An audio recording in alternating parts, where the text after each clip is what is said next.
Radio Red de RCN. Grandes audiencias en la hora de la verdad, al oído.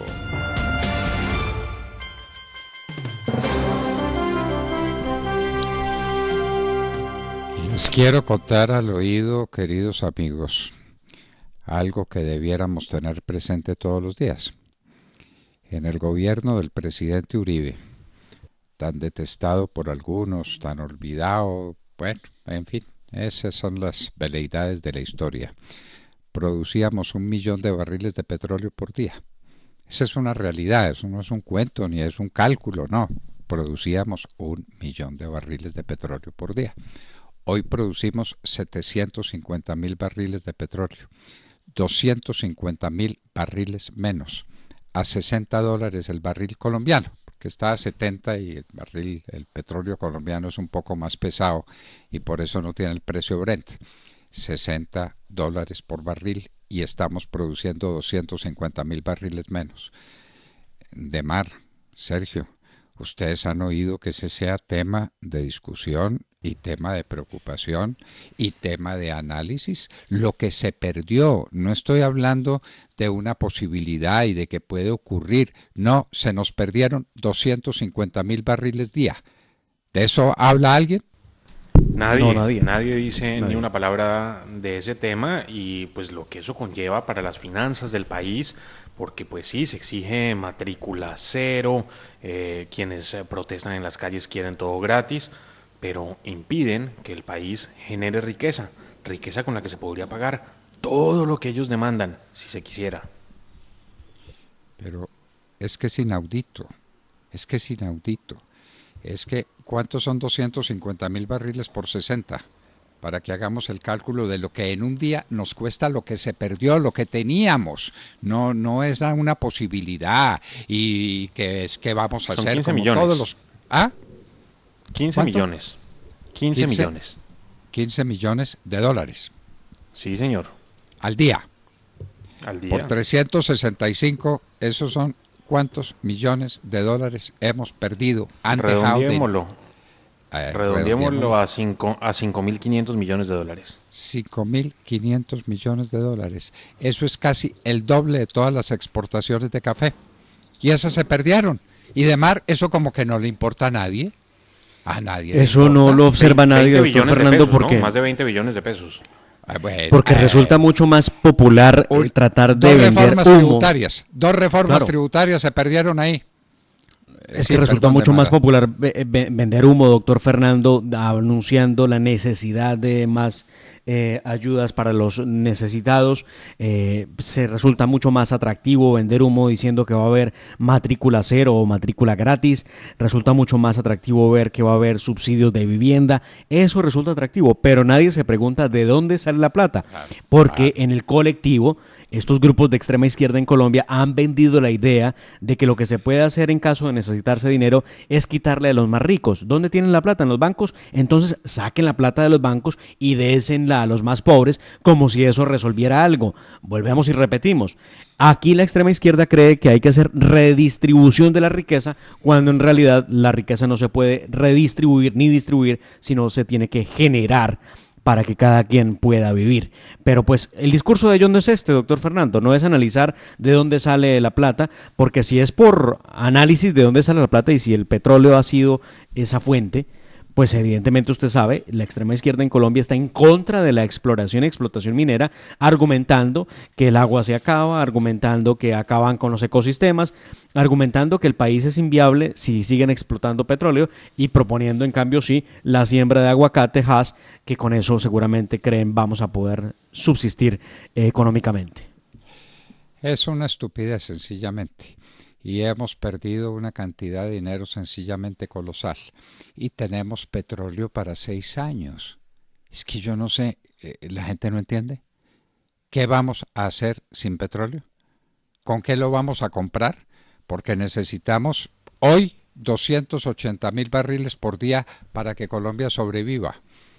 Con aguacates, vale? Doctor Londoño, ¿no era esa con la propuesta de Petro? Sí, claro. Con aguacates, sí. Con aguacates. Vea, pero esto es tan idiota y tan ridículo, doctor Fernando, que si tanto detestan los combustibles fósiles, las energías no renovables, ¿Por qué no andan a pie? ¿O por qué no andan en bicicleta? ¿O por qué no tienen vehículos eléctricos? ¿O por qué no dejan de usar el sistema Transmilenio? De verdad que no pueden estar gritando como unos locos en la calle, no más petróleo, fuera de Colombia las petroleras, cuando ellos hacen uso del petróleo todos los días y a toda hora. De verdad que la imbecilidad colectiva a veces es una cosa muy compleja de manejar porque crean unas narrativas alrededor de unos asuntos que uno se pregunta, ¿cómo sale un señor como Petro a decir que el petróleo nos está matando, cuando resulta que él utiliza una camioneta que es diésel con un esquema de seguridad que lo acompañe, que andan aparatos que son de combustible fósil? Pues hombre, eso no es coherente, ¿no? ¿Ustedes han visto a sus sujetos alguna vez salir a protestar exigiendo andenes en donde las patinetas eléctricas puedan funcionar, exigiéndole a las administraciones municipales y distritales puntos de recarga de vehículos para que se masifiquen los vehículos eléctricos en el país? ¿Alguna vez ha visto algo de eso? ¿Usted ha visto los de FECODE alguna vez marchar o protestar porque les dicten más y mejores cursos de inglés? ¿Porque les capaciten mejor? Para que Colombia no tenga el puesto que tiene en las pruebas internacionales, que es sencillamente lamentable. Es que lo que nos está pasando es dramático. Ustedes oyeron hoy al doctor Hernández, ¿no? Y cómo nos fue en la valoración del manejo de la pandemia. ¿En qué puesto quedamos entre 56 países que se analizaron? ¿En qué puesto quedamos? Habríamos podido quedar en el 60 de 56, ¿no? No quedamos más atrás porque no era posible, prácticamente. No, sí, no exageres, Sergio. Quedamos en el 55. Bueno, le ganamos a alguien. No, pero por favor, colombianos, a las cosas. Miremos lo que tenemos que mirar y hagamos lo que tenemos que hacer, porque los recursos existen, solo que no nos los dejan utilizar. El fracking se volvió pues una historia de horror, el fracking. El fracking es la manera de utilizar unos recursos que, si no se sacan del fondo de la tierra, no van a servir para nada, como nos está pasando con el carbón. Este es un país lleno de carbón, no lo sacamos a tiempo y ya no vale la pena sacarlo. No, porque ya no, le pasó la era al carbón. Lo dejamos, le pasó el cuarto de hora, sí. Lo dejamos bajo tierra. Y entonces ahora el petróleo lo dejamos bajo tierra. La pregunta es, porque de carbón, pues utilizamos el carbón y la falta de carbón nos haría daño. Pero el que tenemos lo estamos exportando y eso nos produce unos ingresos, pero el carbón está siendo combatido en todo el mundo porque tiene problemas contaminantes reales que pueden ser superados con otras fuentes de energía que provengan del petróleo. Y se está trabajando también en energía eólica y en otras fuentes, pero el petróleo seguirá siendo fundamental por lo menos 20 o 25 años más en la humanidad. ¿Qué vamos a hacer? Mire, doctor Fernando, en los debates en el Congreso de la República hubo unos proyectos sobre transición de energías para pasar a energías limpias, ¿no? Estamos hablando, sí, de energía eólica, de energía solar. Y no van a creer ustedes cómo personajes como Bolívar y los demás que le siguen en la cola criticaban los proyectos porque entonces iban a instalar equipos de energía eólica en lugares donde había comunidades indígenas y comunidades negras y comunidades en La Guajira. Pero ¿y entonces qué quiere? O sea, ¿cómo hace uno para llevarle la energía eólica a una comunidad si no es instalándole los equipos para que puedan tenerla? Entonces, ¿cómo? A ver. ¿Ya están combatiendo también la energía eólica? Eso es ridículo, no, la combaten porque no es una idea de ellos y porque no pueden hacer nunca nada, además porque nunca hacen nada. No, o sea, ¿cuántos proyectos de ley sacan estos sujetos para ayudar al país? Los veo y les anticipo lo que les espera, porque los veo aquí en España, gente protestando porque instalen los molinos de viento en algunos valles, pues en donde hay buenos flujos, buenas corrientes de aire, y también ya se están quejando que en sus valles no se instalen esos molinos, esos que son los mismos eólicas en todas partes, son igualitos, los comunistas son iguales en todas partes, son destructores de la riqueza, son destructores de la prosperidad, son destructores de todo, no producen sino miseria, como ha quedado demostrado tantas veces. Entonces, ¿quieren vivir como en Corea del Norte? Bueno, esa es una aspiración, viva como en Corea del Norte, y empiece por preguntar ¿y allá cómo se vive? Allá no se vive, allá se sobrevive. Es decir, hay gente que es capaz de mantenerse biológicamente viva en un sitio donde la vida plena, la vida real, es imposible. Porque todo depende de lo que diga el señor Kim Jong-un. Y cómo se está viviendo en Venezuela, pero no hay que ir tan lejos a Corea del Norte, Venezuela. ¿Cuánto le ha costado a Venezuela la pérdida del petróleo? Venezuela ha perdido 3 millones de barriles de petróleo por día. ¿Cuánto vale eso? Pues ni hablemos. ¿Cuánto valen 3 millones de barriles por día a $70 el barril que vale el petróleo de Venezuela? Esos pues son... Empezando porque el impacto económico ha echado a perder también ya generaciones completas que han crecido desnutridas en el hambre y con lo que eso conlleva, ¿no? Claro, y entonces por eso aquí, después de idas y venidas, lo único próspero, lo único que produce es la cocaína. Entonces, la cocaína, ese es el desideratum, y cocaína en todas partes, y cocaína venteada, y las FARC hacen lo que les da la gana, y los narcotraficantes hacen lo que les da la gana, porque la policía y el ejército tienen que estar concentradas en las ciudades combatiendo vándalos. Y mientras tanto, el narcotráfico a sus anchas.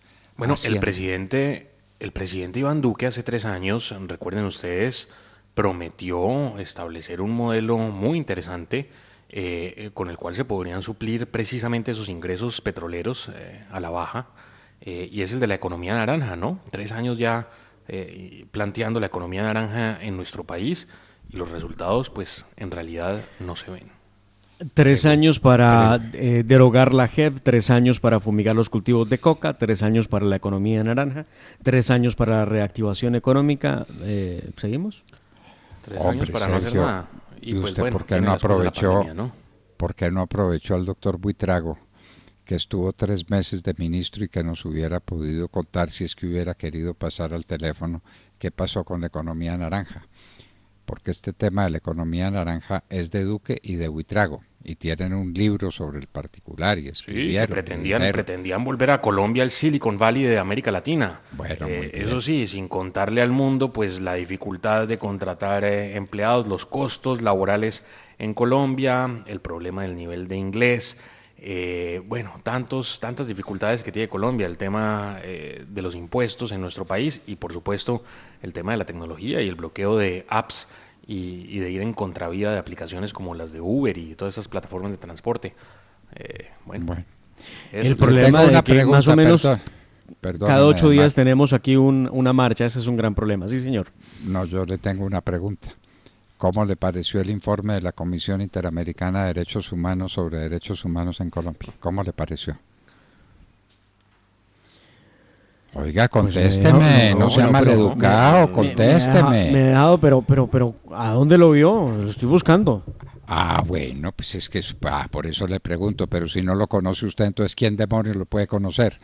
De que vive pendiente de las cosas y no conoce ese informe, y entonces yo le pregunto y se queda callado. Y pues entonces me deja pensando, digo, ¿a qué horas? ¿A qué horas? De par querido, no ha aprendido a conocerme todavía. Le hago esa pregunta para decir que no existe el tal informe, que no lo han podido sacar, que todavía están haciendo maromas a ver qué más van a decir contra la policía por orden de Vivanco, porque Vivanco es el que manda, y Soros. Por favor. Yo pongo aquí en el tablero acrílico de la hora de la verdad tareas. Encontrar la mano de Santrich. ¿La mano o la foto? Ya no sé ni qué igual de las dos tengo que encontrar. El meñique. Todo el cadáver. Todo, bueno, la foto, listo, la foto de Santrich y el informe de la comisión. Y el informe de la Comisión Interamericana de Derechos Humanos. Y los 250,000 barriles de petróleo que se nos perdieron en alguna parte también, tienen que estar. Claro. Claro, tienen que estar. Y de 250.000 barriles de petróleo, ¿cuántos pueblos vivirían? ¿Cuántas regalías se producirían? ¿Cuánto bienestar? ¿En cuánto disminuiríamos el endeudamiento público? ¿En cuánto disminuiríamos el déficit comercial? 250.000 barriles de petróleo perdidos. Aquí, cosas perdidas. Entonces busque cosas que se perdieron y hay sitios para encontrar cosas perdidas. A mí se me perdieron 250.000 barriles de petróleo. ¿Ah? Y no me dan razón de ellos. ¿Dónde están? ¿Dónde están? Difícil. A ver, pregúntele a Bolívar o pregúntele a la señorita Pizarro. Pero por favor, 250.000 barriles. ¿Y para dónde vamos? Tenemos que hablar con el ministro de Minas, una persona excelente, un gran funcionario, a ver si él nos cuenta qué se le hicieron 250.000 barriles de petróleo que Colombia producía y que dejó de producir. Demar, para que lo apunte en el tablero de los Reyes Católicos, el tablero acrílico, los Reyes Católicos, por favor, el monumento de los Reyes Católicos. Y a Colón, a ver dónde fue que lo dejaron escondido. Y una vez que Colombia no se pueda llamar Colombia, porque pues es Colombia recordando el nombre de Colón que nos trajo a estas tierras toda la civilización greco-romana y toda la civilización occidental, entonces a Colón lo tienen escondido. Entonces, ¿cómo nos vamos a llamar? Pero venga, Demar ya lo propuso. Sí. No vuelvo a hacer el chiste. Ayer me regañaron que cómo me burlaba de esa manera. No me estoy burlando. Estoy diciendo que sirve de recurso para que no perdamos por lo menos el resto de las letras y vocales que tiene nuestro hermoso nombre, Colombia. Solamente cambiamos una consonante y sale. Les cuento que siguen insistiendo, o por lo menos siguen haciéndole el quite a la audiencia de preclusión al expresidente Álvaro Uribe Vélez en ese proceso infame de falsos testigos en su contra. La diligencia que estaba fijada para el día de ayer no se pudo llevar a cabo porque se solicitó un nuevo aplazamiento por parte de las supuestas víctimas que argumentaron que tenían otra diligencia pendiente y no podían asistir a la de ayer. Por lo mismo quedó suspendido una vez más. Ya veremos para cuándo nos dicen será esta diligencia, pero a este paso que vamos, creo que va a llegar abril del próximo año y no sabemos cuándo va a ser. Oiga, la audiencia de preclusión de la que estamos atentos, ¿hace cuánto? Demar, es que hay que dejar al presidente Uribe neutralizado. Hay que dejarlo con ese martirio, con esa cruz a cuestas de esperar y esperar y esperar que se tome una decisión que es elemental. Ahí no hay nada, ahí no hubo nada, ahí no hay ningún ataque que pueda demostrarse en ningún sentido. ¿Ataque a quién? Y ahí seguimos. Y ahí seguimos y entonces es que la diligencia no se pudo hacer. Y entonces queda para otro día. Y el presidente Uribe sigue sub iudice. Y el presidente Uribe sigue esperando. Espera, pero por Dios, ¿esto no es una infamia? ¿Esto no es una infamia? Bueno, pero... Pues absolutamente, doctor Fernando. El caso es que son todas las que hay en contra de él, ¿no? Bueno. Todas las que hay en contra de él. Y entonces tengo aquí otro temita para proponerle. Dice la ONU, no lo decimos nosotros, que el desplazamiento en Colombia entre enero y mayo creció un 101%, el desplazamiento. Eso como que no nos importa, ¿no es cierto? Que un campesino tenga su casa, tenga su familia, tenga sus cultivos, esté viviendo y que de pronto le digan o se va de aquí y lo matamos y tiene que envolver 4 cosas que pueden volver y salir a la nada, al ostracismo de la vida, a perderse ¿en dónde? A sus hijas a prostituirse, sus hijos a meterse en negocios ilegales, él a no saber de qué comer y no pasa nada, Demar, no pasa nada. Es un informe realmente dramático, doctor Fernando, porque revela que en el país se llegó a 29.252 las víctimas de desplazamiento masivo forzado por cuenta de la violencia en un periodo que está comprendido entre enero y mayo del año 2021. La cifra es enorme, 29.252 personas desplazadas, aumento del 101%. Bueno, pero eso no importa, eso no le importa a nadie, los temas nacionales no importan. Bueno, y pregúntese si esto es también producto de narcotráfico, ¿no? como que pues, pregúntese, ¿qué otra cosa? Pero ¿para qué No, se pues, ¿qué otra pregunta cosa? bobadas? Narcotráfico puro, el desplazamiento, el 100% es resultado del narcotráfico. Son los narcotraficantes los que mandan en el país. Esa es la verdad, esa es la verdad. Y entonces tienen cercado, ¿cómo se llama? ¿Cómo se llama el tipo ese que tienen cercado y que está pasando hambre y que ya lo van a coger, ya lo van a coger, ya lo van a coger? Y entonces, si lo cogen de pronto... El más importante ojalá, de todos, porque todos los días cogen al más importante de todos, ¿no? O pues siempre cada es vez el que más anuncian importante. que cogen a Claro, uno, es el más importante de todos, es el más obviamente. importante. Y entonces lo cogen y resultan 10 más, porque vivimos con la cultura del narcotráfico, porque no le hacemos frente, porque no tenemos valor. Para decir, lo dice el presidente, el narcotráfico es el principal problema del país y entonces hay que enfrentarlo. Hágalo. Alias Otoniel, en este caso. Alias Otoniel. Entonces ya vamos a coger a Otoniel. Y entonces, ¿cuántos Otonieles más hay? Todos. Porque aquí no se combate el narcotráfico, no se fumiga. La extradición es una tragedia. Pero por Dios, en el gobierno de Uribe, ¿cuánta gente extraditamos? Y eso era todos los días. Y la embajadora de los Estados Unidos, Ann Patterson, me decía, pero ministro, no me acose tanto. Yo no sabía que aquí iba a venir a Colombia a un momento en que el gobierno nos acosara por los aviones de la DEA. Le decía, ay, embajadora, pídanos hartos bandidos de esos. Se los mandamos todos. La extradición es un elemento esencial en la lucha contra el narcotráfico, porque los bandidos no le temen a las cárceles en Colombia, no le temen. Le temen es a una cárcel en los Estados Unidos. Y hay que extraditarlos. Y entonces no los extraditan, y extraditarlos es una tragedia, y entonces la Corte Suprema de Justicia interviene, y entonces todos analizan, y entonces a Santrich no lo quisieron extraditar. Y esta es la hora en que Demar, maldita sea, no nos ha encontrado la fotografía de Santrich muerto. Demar. Así sea en Photoshop, ¿no? Pero no, esa negligencia suya. Oiga, no, pero de verdad que este tipo de cosas es increíble y le harían pensar a uno que no está muerto, está de parranda. Es imposible claro, que no haya una fotografía. Es imposible. ¿Cómo no hay una fotografía? Es la primera pregunta que nos hicimos desde el primer minuto, ¿no? Y entonces ya no lo están buscando. Pues ¿quién lo va a buscar si está muerto? Muerto, pero de risa. De risa. No. En Cuba seguramente, ¿no? En camaradas o en Venezuela, como dicen por ahí los campesinos. En la misma Venezuela. Echando bueno. Echando bueno. Y entonces así es la vida de los narcotraficantes, porque tienen dinero con que comprar todo, con que comprar armas, con que comprar conciencias, con que comprarse al gobierno, con que comprarse a las cortes. Toda esa plata la tienen. Usted no recuerda... Bueno, hay algo que nunca podrán comprar, ¿no? La tranquilidad.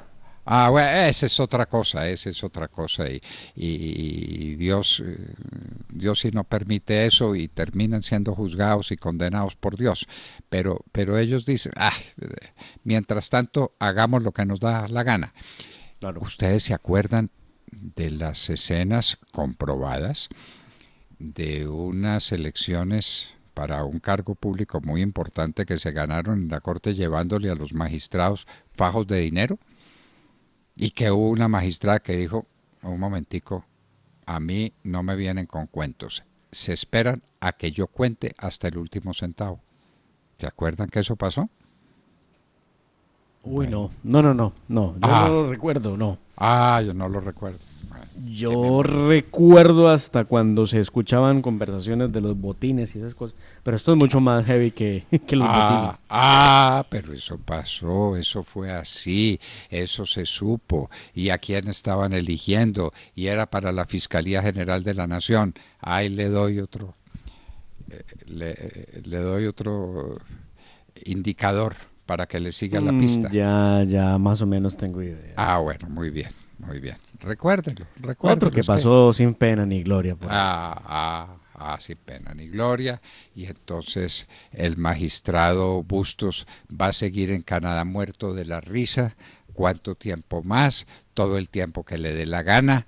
Canadá no lo extradita, Canadá lo va a tratar como un perseguido político, y tuvimos el cartel de la toga, que es lo más vergonzoso que le ha pasado a ningún país. Es que un cartel de magistrados de la Corte Suprema de Justicia vendiendo fallos. Y eso lo vivimos.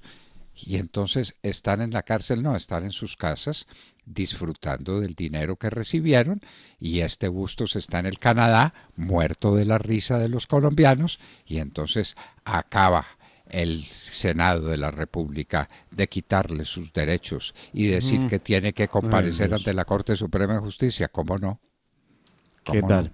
Bueno, es que desde hace cuántos años, doctor Fernando, en las facultades de Derecho se forman abogados para que crean que hacer derecho es defender al criminal más criminal y sacarlo impoluto de la cárcel o sacarlo impoluto del proceso, cuando debiera ser que el abogado, mejor abogado, o por lo menos el que se formó en derecho, fuere a asistir al desdichado criminal, y no para sacarlo de toda pena, limpio de toda pena, sino para que se le aplique la pena justa en proporcionalidad con lo que ha hecho.